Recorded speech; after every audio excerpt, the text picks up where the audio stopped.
Pada waktu iman kita mati, tapi masih datang ke ibadah mingguan di gedung ibadah.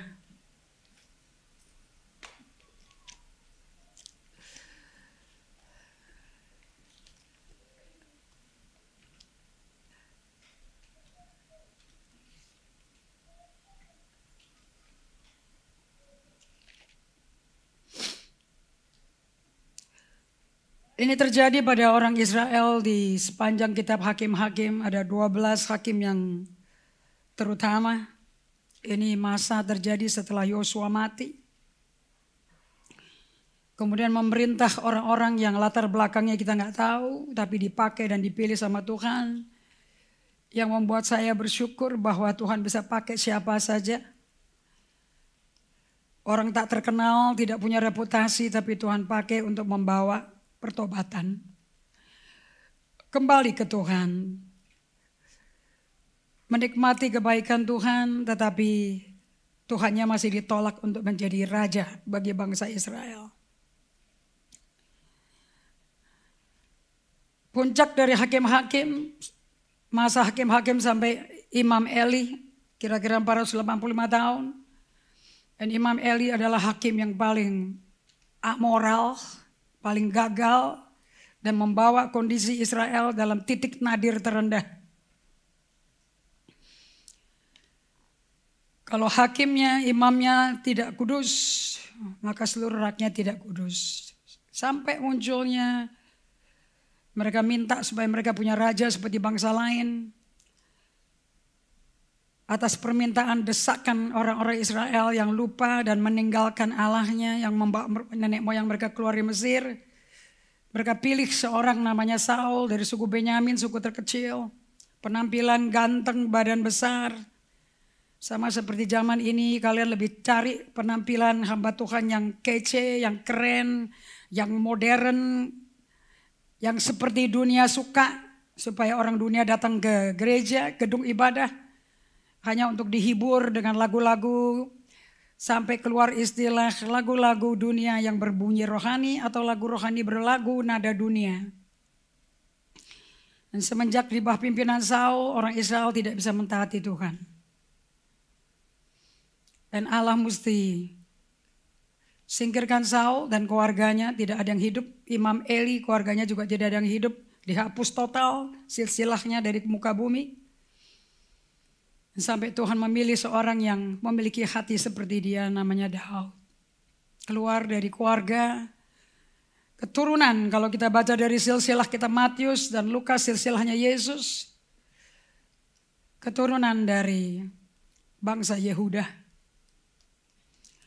Perkawinan daripada Ruth dan Boaz menghasilkan Obed, Obed menghasilkan Isai, Isai menghasilkan Daud.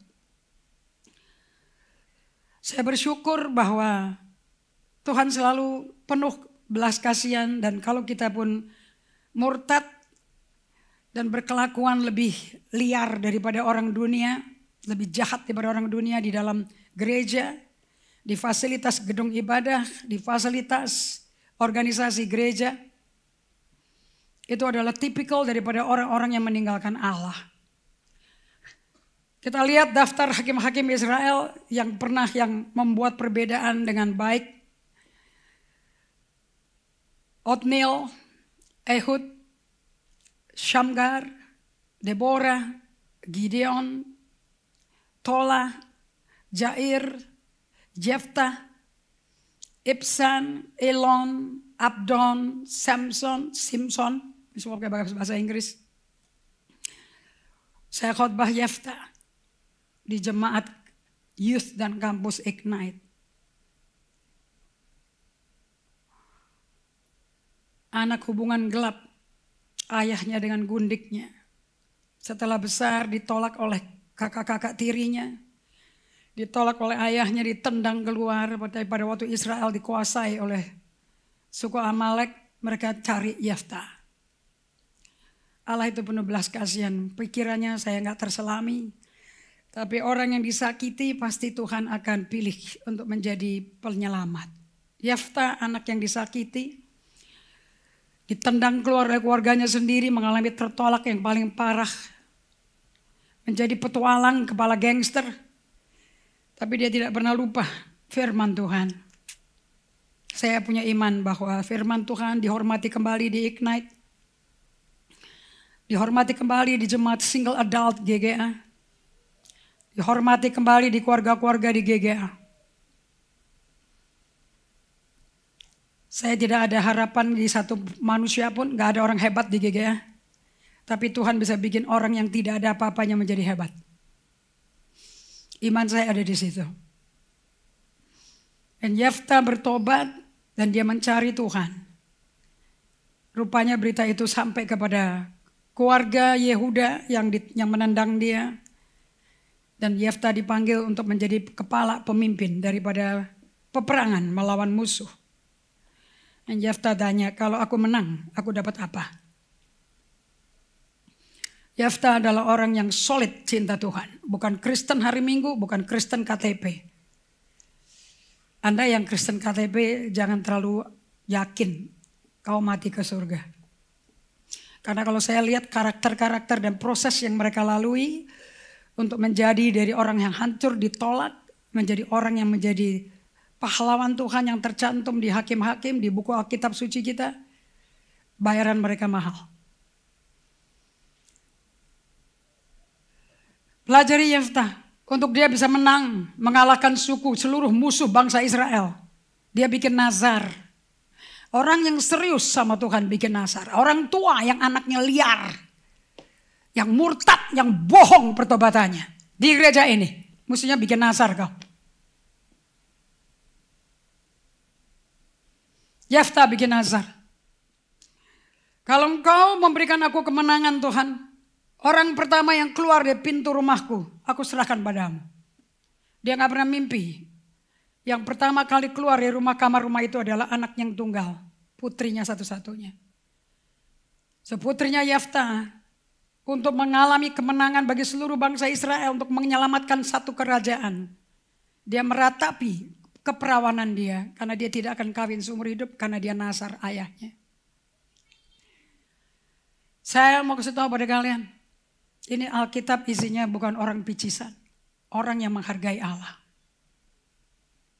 Orang yang tidak mau tukar kenikmatan, kemewahan, penampilan kayak orang di mall menjadi kebanggaan pribadi.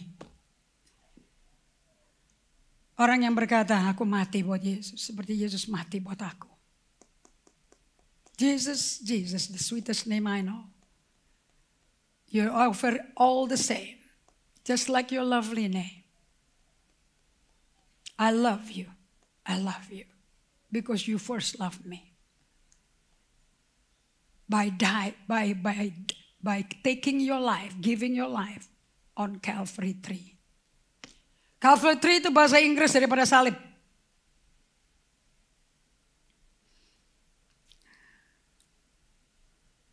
Kenapa begitu banyak pemimpin-pemimpin, hakim-hakim diangkat sama Tuhan? Salah satunya hakim-hakim yang gila adalah Simpson. Tapi akhirnya dia bertobat. Saya berdoa kalau engkau memilih hidup seperti Simpson dari generasi Ignite. Baru 20, 17, 18 tahun sudah mau hidup seperti Simpson. Silakan. Aku berdoa kamu mempersembahkan hidupmu sebagai nazir. Didedikasi sebagai korban bagi Allah. Saya berdoa pada saat terakhir kamu bisa bertobat seperti Simpson. Dengan mata buta, cacat. Demi keselamatan Israel, dia mesti ngaku dosa di muka umum. Di depan musuhnya, orang Filistin. Sekali ini lagi Tuhan, aku tobat. Dan dia mesti ngaku dosanya. Dosa gak bisa ditutupi. Dosa harus diakui. Itu bukti bahwa kamu tidak sepakat dengan iblis. Prakarsa dosa itu. Iblis dan dosa itu sama, ekuivalen. Jadi kalau ada orang kepahitan sama Apostle Indri bilang bahwa Apostle Indri bilang saya adalah iblis. Saya kasih tahu kalau kau hidup dalam dosa kau iblis. Because the devil and sin is equivalent. Gak ada abu-abu, gak ada redup-redup, gak ada suam-suam kuku. Apa terang atau gelap. Kalau tidak kau dimuntahkan Tuhan dari mulutnya. Saya selalu ingat John Bevere berkata, the only thing that God will vomit out of the body, The only way that you vomit anything out of your body is when what you put into your body does not fit your body. So your body reject it. Dengan kata lain, Kristen yang merasa cukup terang, tapi juga bisa main sama gelap, bahwa kamu akan diterima Tuhan. Tuhan muntahin kamu karena kamu tidak ada benda asing di dalam tubuhnya. Yesus kepala, kita tubuhnya, dan kamu barang asing. Sesakit-sakitnya dia mesti ngomong seperti ini, tapi dia demand. Dia Allah yang kudus dan patut kita menguduskan dia di hati kita. 1 Petrus 1:16 berkata, be ye holy as I am holy. Dan itu tidak dapat ditawar sama sekali. So kalau kalian gak tahu mesti baca buku apa, kamu gak mau baca buku EHS, beli seluruh seri bukunya daripada penulis teman saya John Bevere. The latest book sudah terjemahan Indonesia. Baru keluar off print di Amerika. Get this book supaya kamu bisa tobat. Karena tanpa takut akan Allah tidak ada pertobatan. Nangis-nangis pada Yesus tanpa pertobatan, tanpa benci dosa tidak akan berubah. Get the book on the awe of God. The awe of God, kekaguman akan Allah. Karena dia punya kemuliaan, dia punya kesucian. Dia punya kesempurnaan karena dia punya karakter. Dimulai dengan hati yang dicekam dengan the fear of God. Takut akan Allah. Kenapa kau berulang-ulang kali diangkat hakim-hakim? Sebab mereka hidup dalam siklus seperti ini. Kamu potret, this is your life. Makanya jangan cari penginjilan supaya kursinya penuh. It's okay. It's okay, 12 orang yang militan buat Tuhan is more than enough. Daripada 5.000 orang hanya main sandiwara dengan kekristenan dan keanggotaan sinodenya. Bangsa Israel setelah Yosua mati, kehidupannya siklusnya seperti ini. Selama 485 tahun.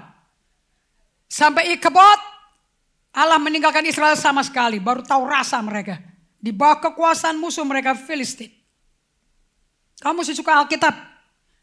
Kalau kamu ngikutin YouTube punya preacher yang berkata kita gak di bawah perjanjian lama, gak usah dibaca perjanjian lama. Kamu ikut dia aja, gak usah ikut kemari. Yesus datang ke bumi untuk menggenapi seluruh kitab Taurat. Para nabi, Mazmur. Tidak ada satu pun yang dia lantarkan. Tidak ada satu iota bisa dihapuskan. Satu orang hapuskan satu iota. Titik komanya bahasa Ibrani.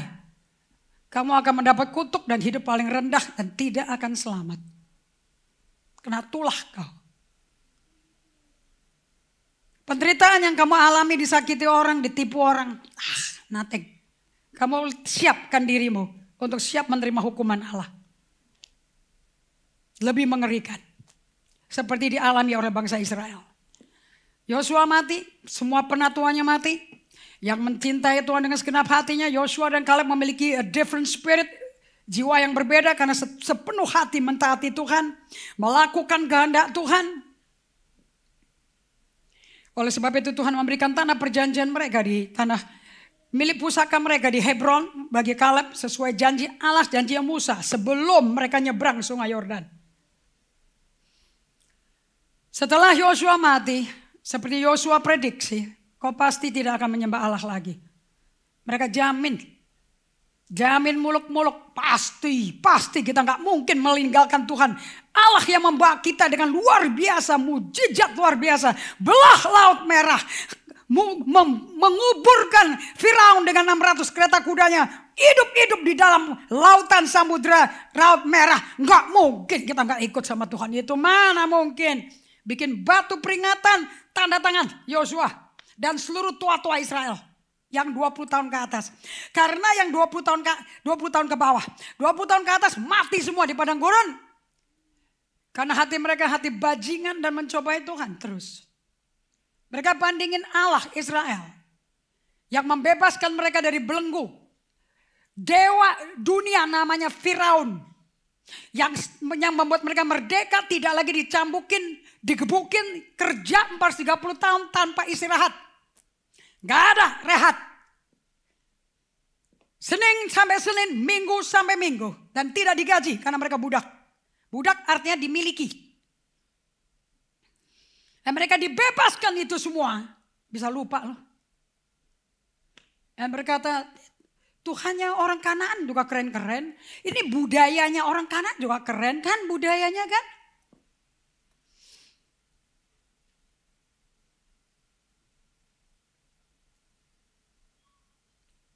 Budayanya orang dunia keren kan. Kalau kita mau jadi hamba Tuhan yang kekinian, kita gak boleh dandan lagi sesuai apa yang kita suka. Harus ikutin apa yang tren dunia suka. Harus pakai sneaker, harus pakai jeans yang sobek lututnya. Mau usia berapapun harus ikut. Saya kasih tahu pada kalian. Kamu ada orang yang paling menderita di dunia. Karena kamu hidup a divided life. Kehidupanmu terpecah jadi dua. Identitasmu adalah identitas yang orang tentukan, bukan you, the real you.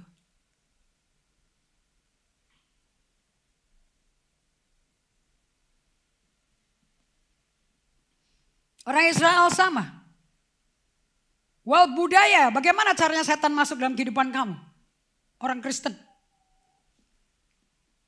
Melalui budaya, culture.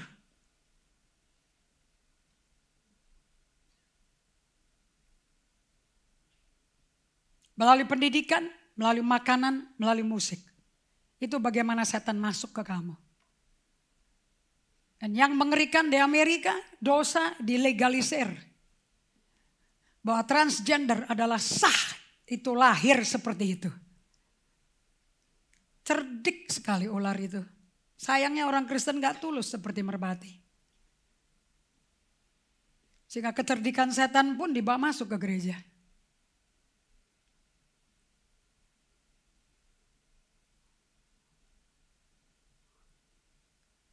Kalau datang ke gereja, kamu kecanduan rokok, kecanduan alkohol, kecanduan pornografi, kecanduan seks. Kamu mengikuti ahli filsafat yang playboy. Dan kamu capek. Karena satu kali setan masuk ke kamu. Satu kali kamu jabatan tangan dengan setan, dia gak akan lepasin kamu. Mark my word. Beda sama Yesus saya. Sekali Yesus masuk ke hati kita, dia gak pernah cekek kamu, tahu gak? Untuk hidup sesuai firman. Dia gak pernah cekek kamu untuk baca Alkitab tiap hari. Siapa yang pernah merasa tercekik mesti baca Alkitab? Angkat tangan yang tinggi-tinggi. Siapa yang ketarik, rindu kepada Tuhan, ingin mendengar firman? Angkat tangan tinggi-tinggi. Pada waktu kamu ditarik sama Yesus. Siapa yang ketarik, rindu, ingin berdialog dengan dia? Angkat tangan tinggi-tinggi. Gak pernah diseret, gak pernah dicambuk sama Yesus. Sekali kamu coba-coba dengan teman-teman sekolahmu, hanya nyoba aja, apa sih salahnya? Hanya nyoba aja. Semua teman-teman juga ngerokok. Itu tanda kita dewasa. Tanda kita udah a man, bukan lagi a little boy. We're a man. So tarik satu isapan, what's wrong with that?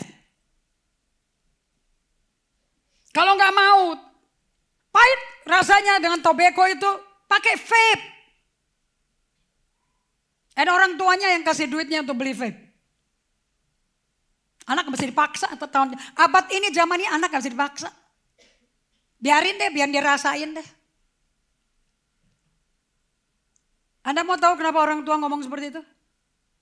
Karena masa kecilnya dia juga digedein sama orang tua yang berkata dengan mantra dunia. Mainin videonya. Soundman ready?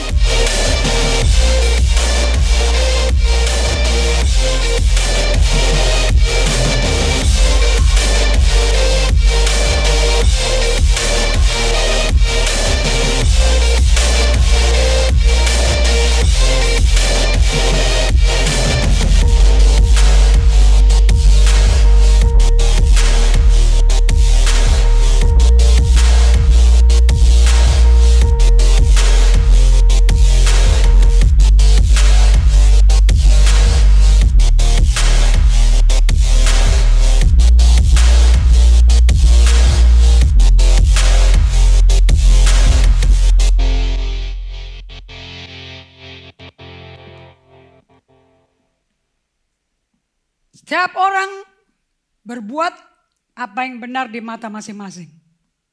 Perspektif Tuhan, apa kata Tuhan, bodoh amat.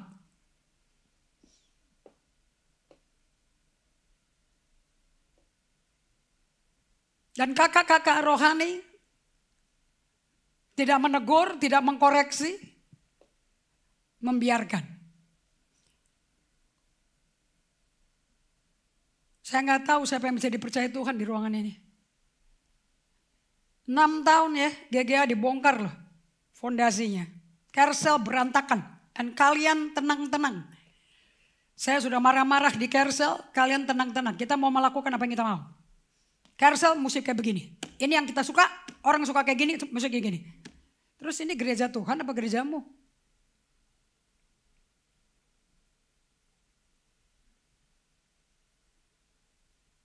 Melawan otoritas normal. Karena kita punya hak bersuara. I can do what I want.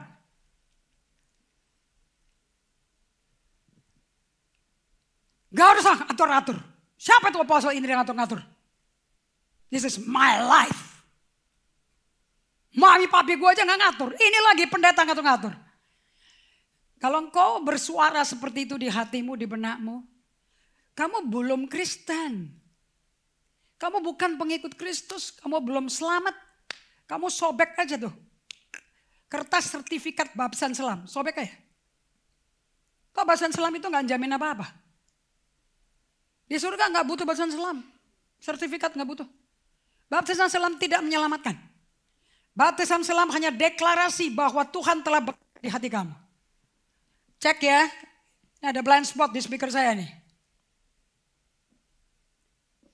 Kalau Anda berpikir udah baptisan selam pasti mati ke surga, you are bully. Kamu dibully sama gereja. Tidak ada sertifikat baptisan selam, masuk air pun tidak nyelamatin kamu. Dan kalau gitu ngapain dan kita dibaptis selam? Menyamakan diri kita sama seperti Yesus. Bukan Roma 6. Saya gak mau khotbah buang-buang waktu, khotbah saya mahal, khotbah saya bagus. It's my life. Saya aja hidupin ini. I treasure my preaching. Saya senang loh dengan khotbah saya. Orang kalau mau dibaptis Islam sudah mesti ngaku seperti tadi video. Sudah ngomong sendiri. Betul Apostle Indri? Betul. Saya selama ini hidup semauku sendiri, seenakku sendiri. Saya selama ini ngikutin maunya aku, nafsunya aku. Appetite-ku. Gue lapar makan. Puasa bodo amat. Puasa Daniel aja ribut loh. Saya pikir gak boleh makan ini, gak boleh makan itu. Mending kalau yang ngomong baru lahir baru 3 hari yang lalu. Sudah pelayanan.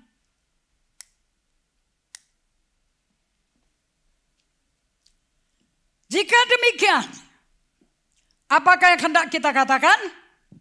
Ini Paulus tulis surat kepada jemaat. Ini bukan bahan khotbah. So dia gak nulisnya kayak gini. Jika demikian saudara-saudara sekalian. Apakah yang hendak kita katakan? Gak ada. Ini surat. Hati ke hati. Katakan surat. Surat para rasul. This is the Pauline letters. Kalau kamu sekolah kitab. Letter is letter. Heart to heart. Jika demikian. Demikian itu apa? Mundur. Ke Roma 5 ayat 20. Kalau baca surat tuh kayak gitu. Gak usah buka, orang di atasnya aja kok buka lembar lain bagaimana sih. Gak ada kertas goyang hari ini. Tetapi hukum Taurat ditambahkan supaya pelanggaran menjadi semakin banyak. Dan di mana dosa bertambah banyak, di sana kasih karunia menjadi berlimpah-limpah. Nangkap gak kalian? Kasih karunia adalah kuasa Roh Kudus yang memampukan kamu untuk tidak dibunuh, tidak dihukum ke neraka, tetapi diselamatkan. Itu kasih karunia. Kado kasih. Layaknya kamu yang dibuang ke neraka, tapi Yesus berkata, oh enggak, aku yang mati ke neraka bagi kamu. Dan karena 10 perintah Allah, Karena hukum Taurat, kitab Kejadian, Keluaran, Imamat, Ulangan, Bilangan, itu hukum Taurat ada di situ. Karena itu dikasih, orang Israel baru tahu, aduh, kita berdosa ya. Kita dosa sama Tuhan. Jangan lupa ya, ini keturunan Abraham semua loh. Yang dikeluarkan dari Mesir adalah keturunan Abraham. Baru mereka sadar, banyak sekali kita ini orang berdosa. Tapi di situ belas kasihan Tuhan berlimpah-limpah. Persis didemonstrasikan di kitab Hakim-Hakim. Kenapa belas kasihan Tuhan menjadi berlimpah-limpah? Supaya sama seperti dosa berkuasa dalam alam maut. Katakan dosa kuasanya dari alam maut. Supaya sama seperti dosa yang berkuasa dalam alam maut. Jadi kalian mainan sama neraka sebetulnya. Dan pada waktu main sama neraka kamu menyanyi. Holy, holy, holy are you Lord. Makanya Yakobus berkata, mana mungkin dari sumur yang sama yang isinya air hidup keluar air pahit.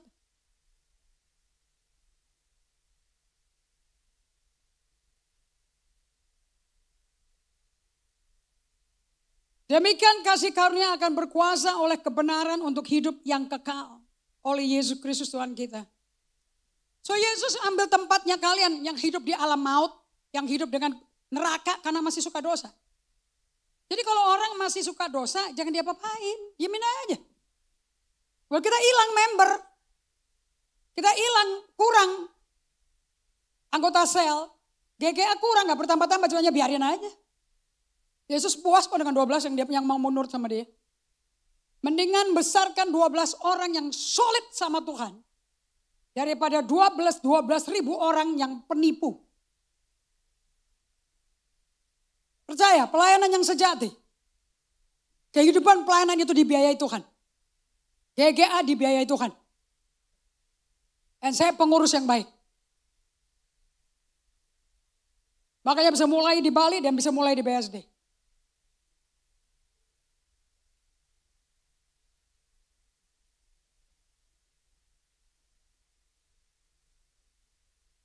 Abraham dibikin Tuhan sangat-sangat kaya karena dia mesti bangun satu bangsa. Dia gak pernah mimpi bangsa keturunan dari rahimnya dia, bajingan semua. Maka butuh juru selamat yang penuh belas kasihan. So, kita semua hidup dalam kuasa alam maut. Demikian kasih karunia akan berkuasa oleh kebenaran. Dengan kata lain, kasih karunia itu bahasa Inggrisnya grace. Dengan kata lain, grace is more powerful. Kalau bahasa Inggrisnya, where sin does abound, grace does more abound. Di mana dosa gila-gilaan, maksiat total. Dengan kuasa alam maut menguasai hidup nyawa orang itu. Kasih karunia Tuhan lebih berkuasa daripada alam neraka itu. Sehingga kamu terima hidup kekal dari Yesus. Dan alam maut pergi dari kalian. Jika demikian, kalau udah ngalami begitu, apa dah yang kita akan katakan? Bolehkah kita bertekun dalam dosa? Supaya semakin bertambah kasih karunia? Kan di mana dosa berkuasa dalam alam maut. Dan kita bertambah-tambah dosanya gara-gara sadar dari hukum Taurat. Terus kan kasih karunia melimpah. Ya udah kalau gitu aku dosa aja. Toh nanti kasih karunia datang lagi. Ada gak orang salah diampuni? Dilepaskan kesalahannya, terus sengaja salah lagi supaya dapat pengampunan lagi. Ada gak orang gila gitu? Ada orang Kristen kayak gitu.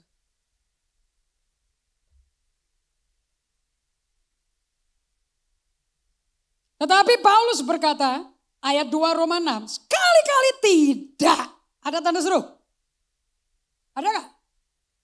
Apa bedanya orang tulisan ditulis tanpa tanda seru dan dengan tanda seru? Apa bedanya? Nadanya naik bukan? Right? Sekali-kali tidak. Bukankah kita telah mati bagi dosa? Jadi kalau ke orang Kristen berdosa, itu kayak mayat hidup. Tahu gak? Rohnya mati, badannya jalan. Bagaimana kita masih dapat hidup dalamnya? Karena kasih karunia Allah lebih kuat daripada dosa. Lebih kuat daripada neraka. Kasih itu lebih kuat daripada neraka. Atau tidak tahukah kamu bahwa kita semua yang telah, katakan sama-sama, dibaptis dalam Kristus. Telah dibaptis dalam. Jadi kalau baptisan selam kamu main band, tepuk-tepuk tangan. Masa orang mati dirayain? Orang mati berduka dong. Kasih kartu hari ini turut berduka cita karena manusia lamamu mati. Supaya manusia baru mau hadir. Kalau mau dirayain ciptaan barunya. Tapi manusia lamanya yang dicemplungin. Yang basah itu manusia lama.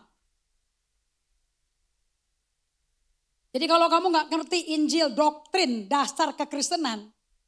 Kamu rindu mau menjadi pemimpin di GGA. Minimum datang ke apostol tak ajarin doktrin dasar kekristenan. Karena hanya mau aja gak cukup. Kamu mesti punya foundation yang kuat. Bagaimana bangunan bisa didirikan dan kuat kalau fondasinya gak betul. Baca sama-sama ayat 3. Roma 6 ayat 3. Demi keselamatan nyawamu. Katakan sama-sama 2, 3. Atau tidak tahukah kamu bahwa kita semua yang telah dibaptis di dalam Kristus telah dibaptis dalam kematiannya? So baptisan selam artinya apa?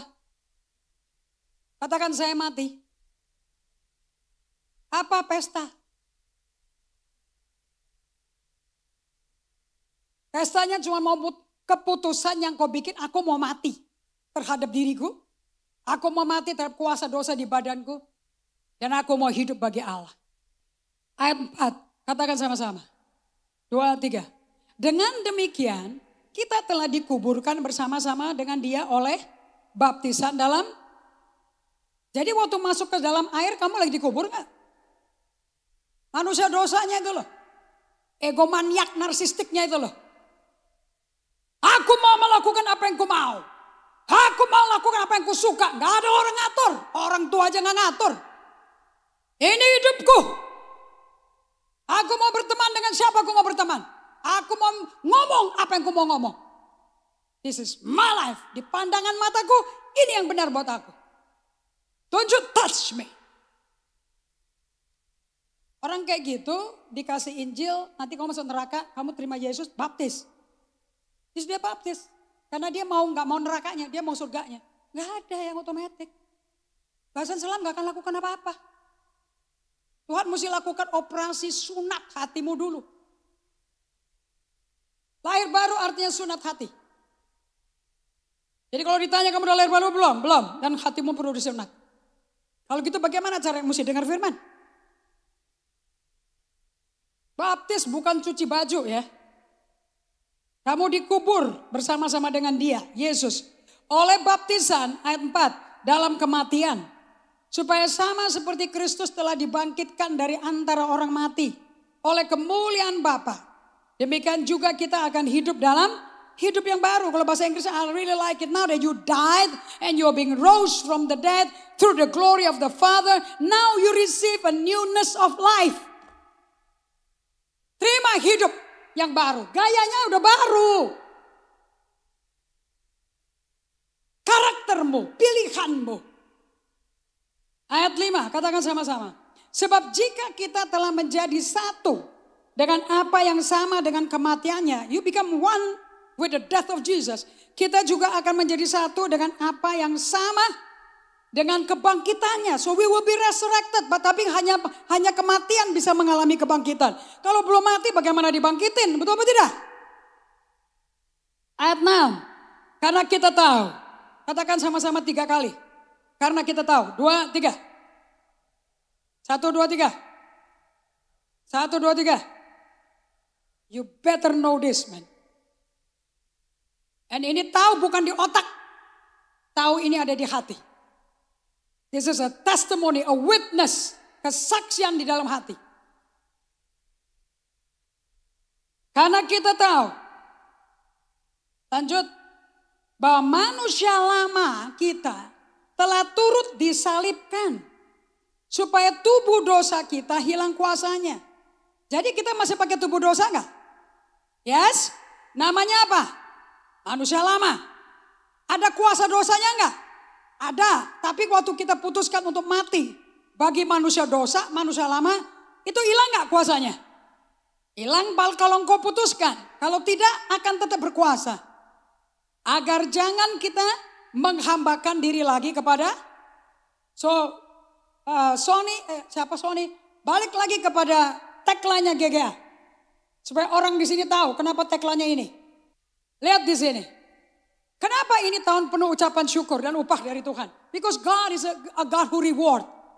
Kalau kita hidup taat dengan ciptaan baru dalam Tuhan, He reward us. Dan upah Tuhan lebih daripada gaji kantormu. Upah Tuhan adalah martabatmu, dignity-mu dipulihkan. Dan orang mau bayar mahal ke kamu because of your dignity. Bukan of your beauty. Di gereja ini, melalui EHS, setiap Anda diberdayakan, bukan diperdayakan.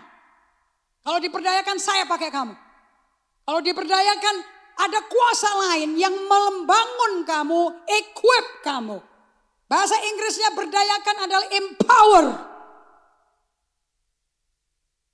Sebulan sekali kita ada leadership community empower. Supaya you are empowered and you are able to do it alone with Jesus. Bukan saya yang kerjain buat kamu. Memang kamu gaji saya berapa? Empowered artinya ada kekuatan Allah yang memampukan kamu melakukan apa yang Dia mau kamu lakukan. That is obedience, ketaatan. Memberdayakan kita untuk, so it takes the Holy Spirit untuk kita tanggalkan manusia lama. Bukankah kita udah kubur manusia lamanya waktu basuhan salam? Right? Bukankah tubuh dosa itu udah hilang kuasanya? Right? Dia gak mau kamu pakai baju mati. Dia minta itu barang mati copot dari kamu.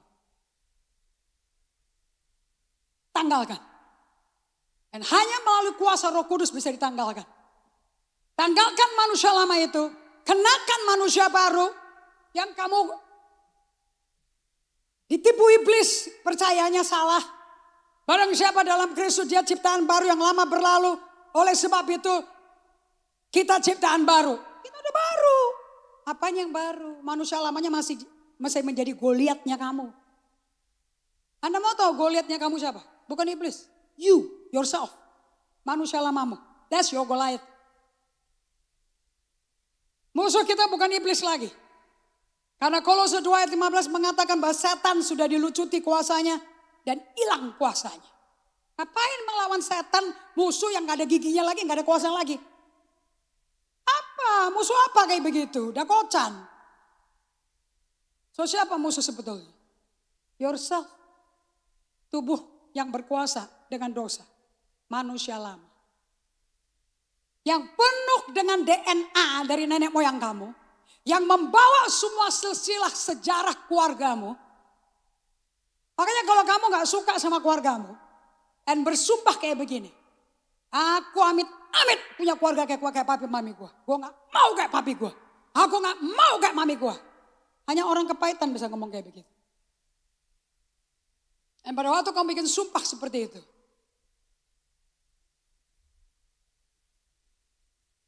Terus kamu melakukan pilihan sendiri bagaimana kau akan kawin, bagaimana kau akan membuat pernikahanmu beda sama orang tuamu dan keluargamu. Dan kamu tinggalkan Tuhan, you abandon God seperti orang Israel di Hakim-Hakim. Hidupmu udah susah sekarang, makanya sumpah-sumpah gak mau kayak orang tuamu. Saya kasih tahu ada kalian. Dan kamu gak mau ikut Yesus. Apa yang orang tuamu hidupin akan kamu hidupin. Karena sejarah akan terulang sendiri. History will repeat itself.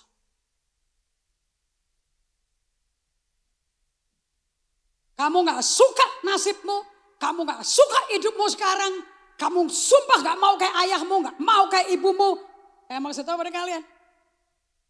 Kamu susah sekarang itu kan gara-gara orang tuamu kan hidupin dengan filosofi, aku mau lakukan apa yang kau mau, ini hidupku juga. Bapak ibumu kan kayak gitu juga. You are the product dari orang yang bikin mantra.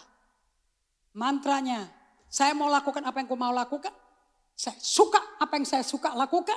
Dan saya mau berteman dengan siapa yang aku mau berteman. Dan aku mau lakukan apa yang aku mau lakukan. This is my life.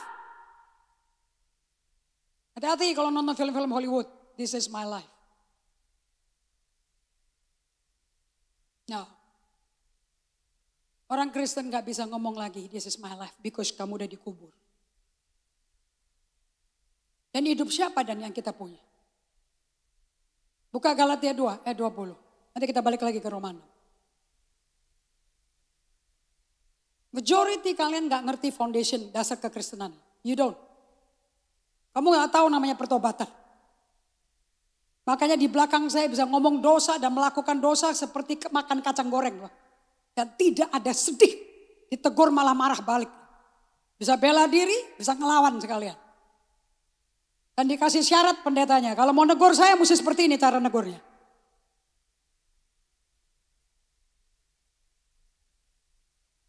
Susah ngomong sama orang yang tidak punya hatinya Tuhan. Tapi mengaku pengikut Kristus. Bunch of liar, penipu total. You want to know kalau orang sudah mati, dikubur, bertobat, this is your declaration. Ini yang saya hafalkan pada waktu saya lahir baru, bertobat di gereja Kristen Perjanjian Baru. Yang dibangun oleh almarhum Yeremia Rim. Gembala saya adalah Hari Purwanto, kakaknya Yeremia Rim. Saya ketua dasar kekristenan. Saya salah satu pelatih. Saya nggak bisa ngelatih kalau saya tidak tiap hari tidak ngafalin ayat. Di apartemen saya di Park Royal, waktu saya tinggal sendirian setelah saya bertobat. Sebelum saya pulang ke rumah papi mami saya. Tiap hari saya hafalin Galatia 2 ayat 19b dan 20. Yang benar bacanya 19b dan 20. Dan saya lakukan hafal ini kepada ART saya. So ART saya bisa hafal ayat karena dia mesti dengerin majikannya. Kamu dengerin ya, titik komanya mesti disebutin, jangan sampai salah. Ternyata titik komanya itu hanya disiplin. Tetapi firman-Nya merubah hati saya. Karena Alkitab adalah nafas Allah. 19b, Sony. Galatia 2, 19b. Keluarin aja ayat 19, nanti bawahnya saya baca. Supaya kita bisa langsung ke sini. Tiap hari kamu ngomong ini tiap pagi. Minimum 3 kali sehari. Di mobil kamu tempel stiker di dashboard kamu. Supaya kamu baca. Supaya gak sibuk WA sambil nyetir. Lebih baik ngurusin kamu daripada ngurusin orang lain. Sebab aku telah mati oleh hukum Taurat untuk hukum Taurat. Karena hukum Taurat menuntut begini. Kamu mentaati hukum Taurat, gagal satu, gagal semuanya. That's the law. Makanya Yesus mesti menggenapi hukum Taurat supaya kamu gak mati. Supaya aku hidup untuk Allah. Supaya apa? Aku hidup untuk siapa? Mana kata-kata, this is my life. Mana? I can do what I want. I will do it with whom I want it. This is me. Oh, kerajaan surga 180 derajat kebalik sama kerajaan neraka.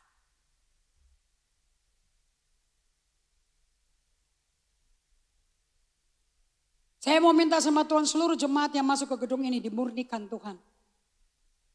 Seluruhnya. Dan pemurnian itu sakit ya. Gak ada logam emas bisa murni menjadi cair. Tanpa dimasukin ke dalam api.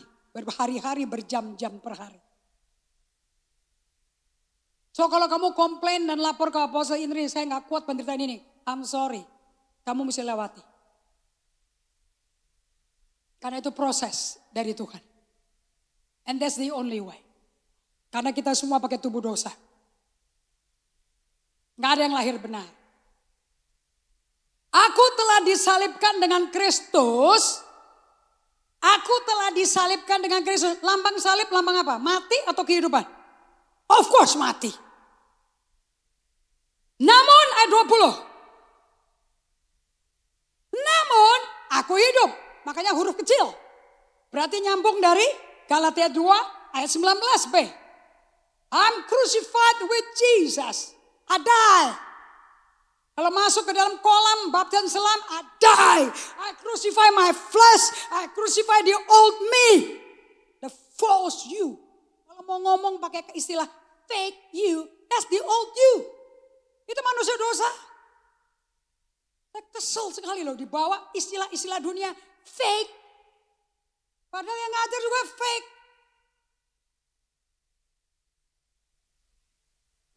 Karena masih pakai manusia dosa, manusia lama. Old man is the sin man. Tubuh dosa. Namun aku hidup, rohku hidup dong. Karena ada ciptaan baru.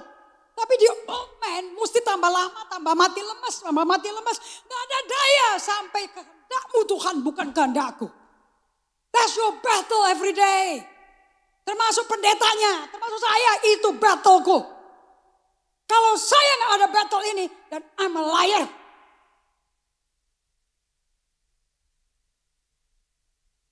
Tapi bukan lagi aku sendiri yang hidup. Melainkan Kristus yang hidup di dalam aku. Katakan sama-sama. This is your mantra now.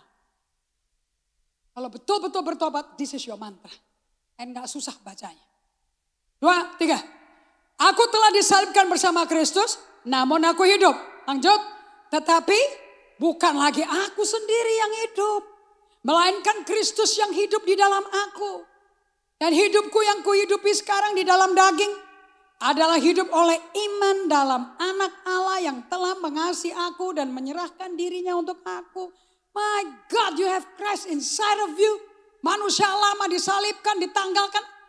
Bagaimana mau berdosa?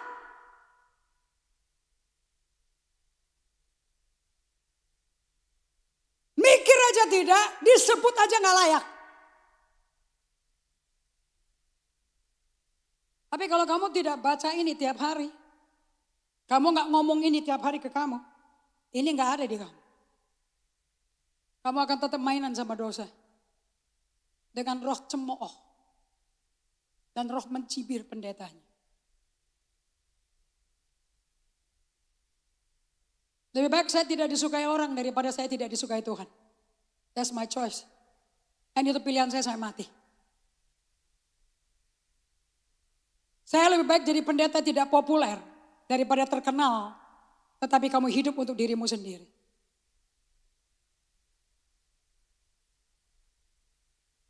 Ulangi lagi dari hati yang percaya. Kata Tuhan, kamu siapa hidupnya?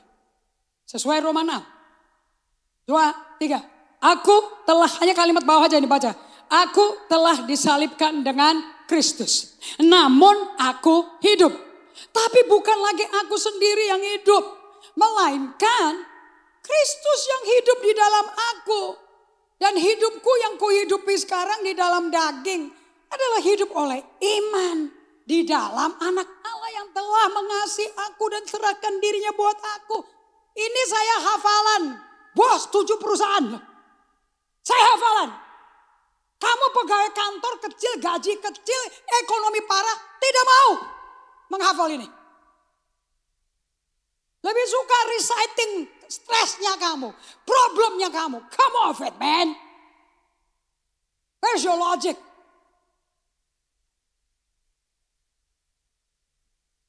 Saya tidak ngafalin ini waktu saya sekarat, ekonominya minim. Saya hafal ini tiap pagi. Every day. Karena minggu saya mesti lancar. Saya mesti ngomong tanpa baca buku. Gak boleh buka Alkitab. Dan langsung pakai titik koma mesti dihafalin. Saya tidak pernah regret. Karena the word will never return void. Firman gak pernah kembali sia-sia. Firman berhasil melaksanakan apa yang dia disuruhkan untuk bekerja di saya. I never regret a mile. Untuk mencintai Tuhan. And give my life to Jesus. Never. Karena gak ada uang, gak ada permata berlian yang bisa memberikan damai di hati seperti Yesus bisa beri.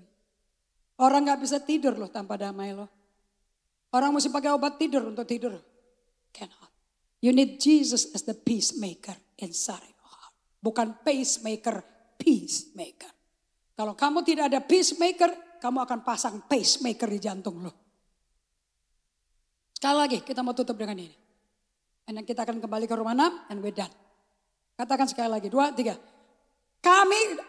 Aku telah disalibkan dengan Kristus. Namun aku hidup. Namun bukan lagi aku sendiri yang hidup. Melainkan Kristus yang hidup di dalam aku. Dan hidupku yang kuhidupi sekarang. Di dalam daging. Penuh dengan nafsu. Adalah hidup oleh iman. I live by faith. Dalam anak Allah who loved me and give himself to me. Kamu hafalin ini tiap hari, 3 kali sehari. Saya gak percaya ini firman gak ada kuasanya. I don't believe it. This is the killer dari mantra dunia. Jadi kalau kamu susah bertobat, kamu ngomong ini ke dirimu tiap hari. I can guarantee you, kamu hidup sebagai ciptaan baru, bukan manusia lama. Baru kamu bisa memuliakan Allah. Baru bisa menyembah dalam roh dan kebenaran. Kalau enggak bisa. Kembali ke Roma 6. 6 sampai 11. Kuncinya di ayat 11. Karena kita tahu bahwa manusia lama kita telah turut disalibkan. Supaya tubuh dosa kita hilang kuasanya. Agar jangan kita menghambakan diri lagi kepada dosa. Jadi kalau kita nggak berkata, aku telah disalibkan bersama Kristus, namun aku hidup. Namun bukan aku lagi yang hidup, tapi Kristus yang hidup di dalam aku. Hidupku di dalam daging ini bukan untuk memuaskan nafsuku. Tetapi untuk Kristus oleh iman di dalam anak Allah yang mencintai aku dan telah menyerahkan dirinya buat aku. Kalau aku hidup kayak begitu, nggak mungkin dong. Saya menghambakan diri lagi pada dosa, nggak mungkin. Because faith and sin tidak ketemu. Ayat 7. Sebab siapa yang telah mati, ia telah bebas dari dosa. Jadi, jika kita telah mati dengan Kristus, kita percaya bahwa kita akan hidup lagi dengan Dia. You want to live di bumi dengan Kristus atau mau hidup dengan dosa? Bergumul. Kalau di bumi aja gak betah hidup dengan Kristus, kenapa kamu mau ke surga kalau mati? Gak cocok. Ayat 8. Jadi, jika kita telah mati dengan Kristus, kita percaya bahwa kita akan hidup juga dengan Dia. Karena kita tahu, katakan karena kita tahu bahwa Kristus sesudah ia bangkit dari antara orang mati, tidak mati lagi. Maut tidak berkuasa lagi atas dia. Dan kita udah jadi satu dengan kematiannya. Berarti maut gak kuasa lagi di kepala kita. Tapi mesti ngeliat ini tiap hari. Ayat 10. Sebab kematiannya adalah kematian terhadap dosa. 1 kali. Dan untuk selama-lamanya. Dan kehidupannya adalah kehidupan bagi. This is my life. Or this is God's life. Hati-hati kalau nonton film-film, yang suka nonton film. Sahabat boleh gak nonton film? Silahkan. Apapun yang bikin saraf kamu tegang, bisa kendor, silahkan. Tetapi kalau kamu nyembah film itu, you're not a worshiper of God. Sebab sahabat adalah waktu untuk kita diisi oleh Tuhan, bukan oleh film. Ayat 11, this is the key. Dari semua ini, saya cuma tahu aku mati, aku udah dikubur. Seperti jenazah papi mami saya dikubur di San Diego Hill. Sekarang udah ada batu nisannya pakai fotonya, so kita bisa ngeliat wajah orang tua kita. Tetapi yang saya ingat cuma ayat 11 ini. Supaya saya sadar, supaya saya nggak ingat bagaimana hidup mami masih ada. Tadi malam aja saya ketemu foto di pesta kawinnya salah satu jemaat kami. Saya lihat mami berdiri samping saya, sudah menua wajahnya, saya udah nangis. I cannot live in the past. Mama is gone. I have to live now with Jesus. Jadi kehilangan orang tua itu bagus. Supaya kita semakin dekat sama Tuhan. Ayat 11. Demikianlah hendaknya kamu memandangnya. Bahwa kamu telah mati bagi dosa. Tapi kamu hidup bagi Allah dalam Kristus Yesus. This is how I reckon myself. Ini King James ya, bahasa Inggris nih. I reckon myself dead unto sin and alive unto God. Mau berdosa, mau ngamuk, gue tuh orang itu langsung I die to sin. I reckon I'm dead to sin. I'm alive for Jesus. Aku pandang diriku mati bagi dosa, hidup bagi Yesus. I reckon myself dead indeed unto sin, but alive unto God. Kalau kamu suka accounting, punya perusahaan pasti ada akuntannya. Mereka yang bikin rekenan. Hitung-hitungan hidup kita.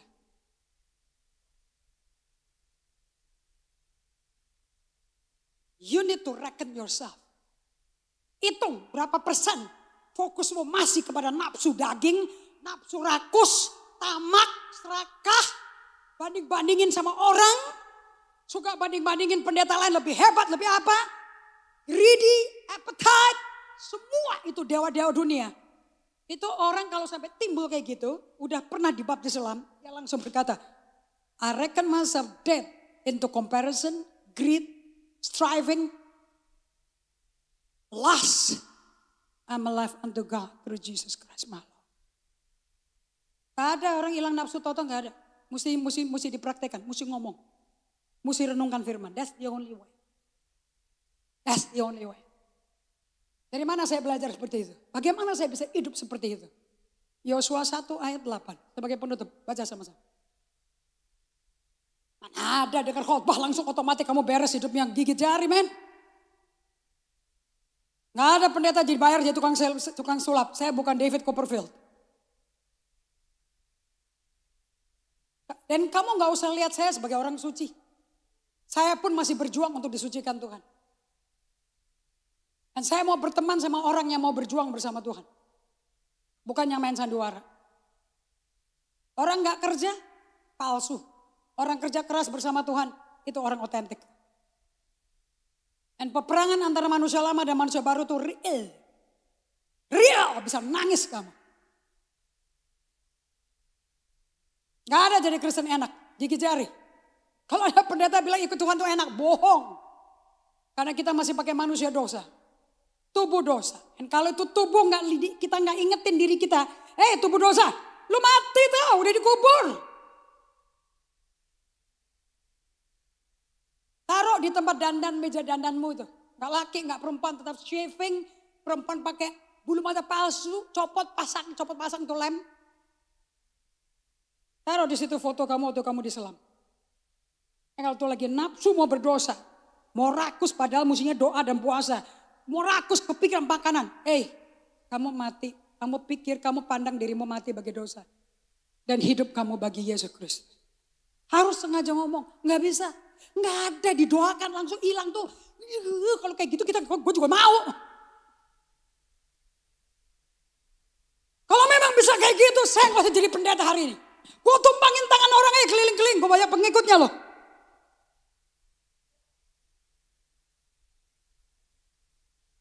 Even I don't get that kind of prayer. Katakan sama-sama, buktikan.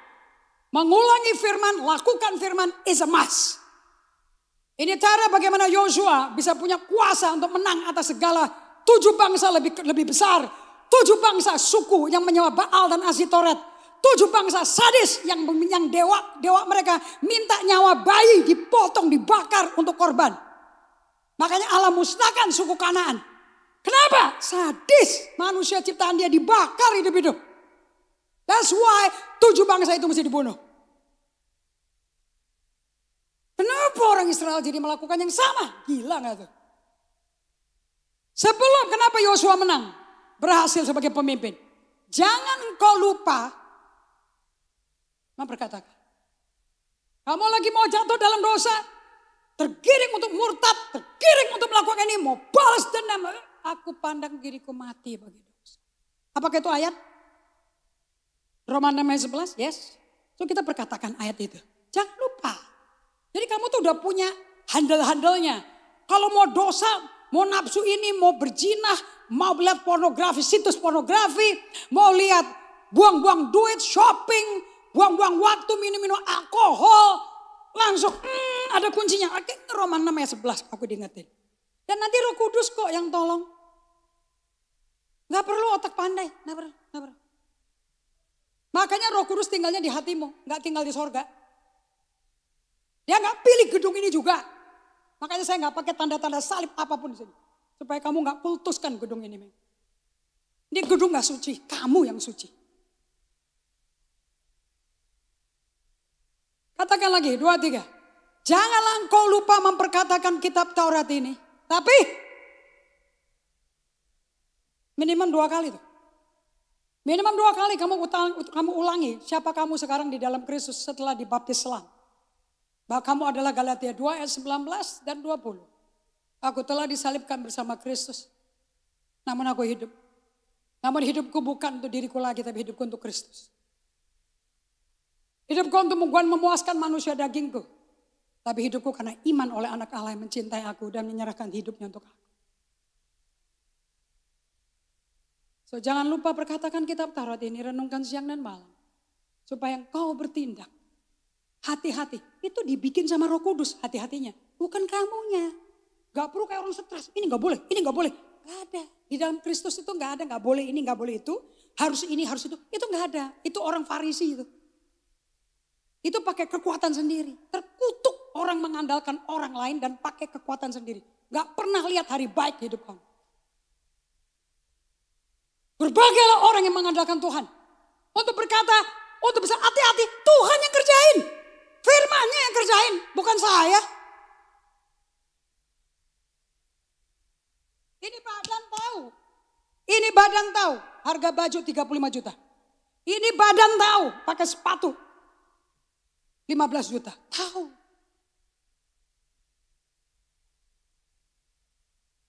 Kalau kamu tahu dari mana saya berasal.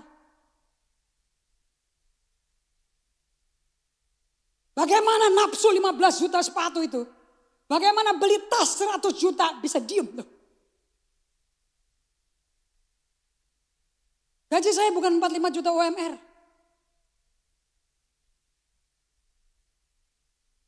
Kamu mesti tahu dari mana saya berasal.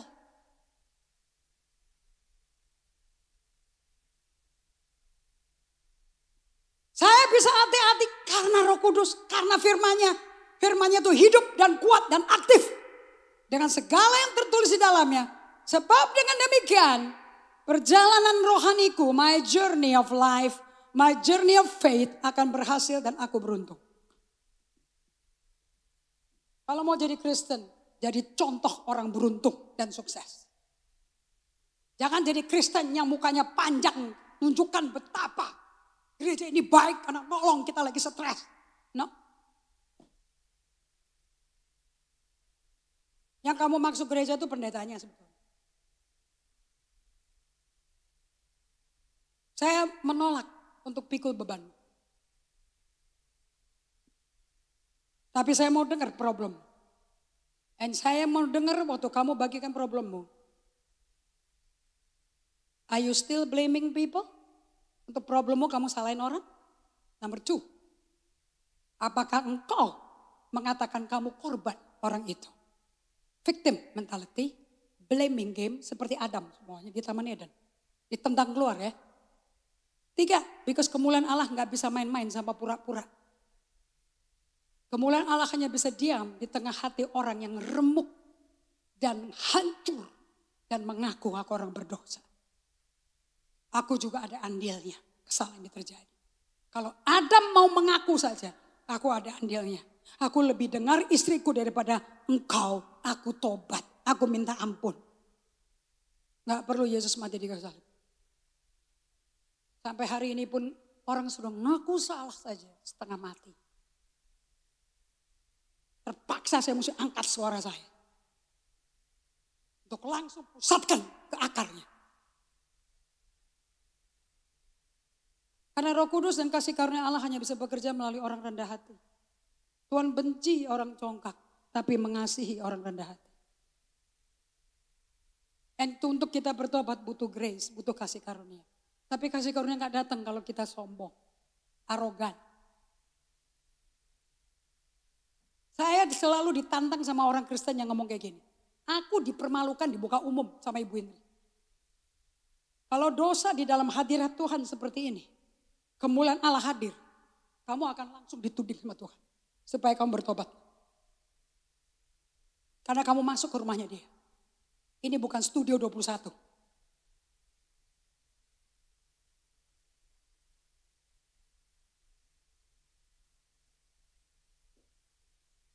You should know the fear of the Lord. Kamu mesti tahu namanya takut akan Tuhan. Hari Pentakosta pencurahan Roh Kudus yang penuh. Seluruh orang dipenuhi Roh Kudus, hatinya penuh kasih. Orang-orang kaya pada keluar semua dipenuhi Roh Kudus. Salah satunya orang baik namanya Yusuf Barnabas. Dia jual pulaunya. Hasil penjualan full ditaruh di kaki para rasul. Di antara 3.000 orang yang bertobat melalui khotbahnya Petrus, ada pasangan suami istri yang tidak bertobat.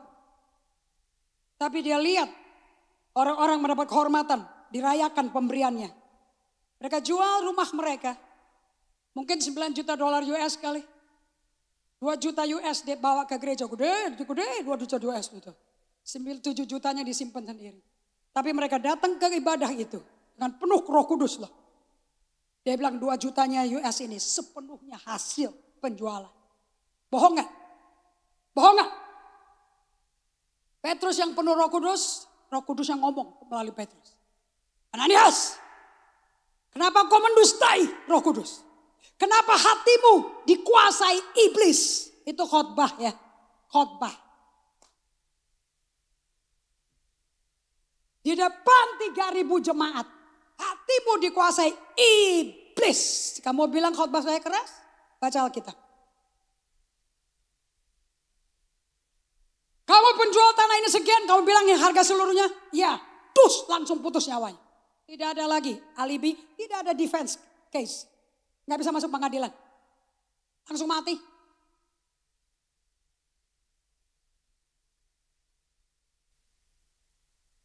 Ada amin? Yosua 1 ayat 8. Saya ngajarin kamu apa yang saya hidupin sesuai Alkitab? Atau saya bully kamu?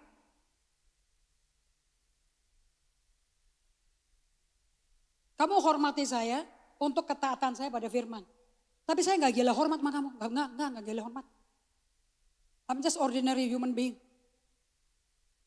Cuman ada urapan rasul itu yang bekerja.